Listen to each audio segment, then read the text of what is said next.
दोस्तों राम राम, जय सिया राम, हर हर महादेव। हम संगीता देवी, जिला अयोध्या, उत्तर प्रदेश से सभी दोस्तों का अपने YouTube चैनल में स्वागत करती हूँ।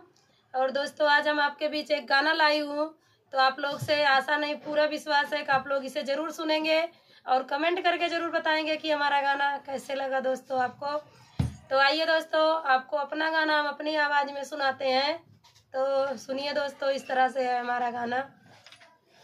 अरे लूटा लूटा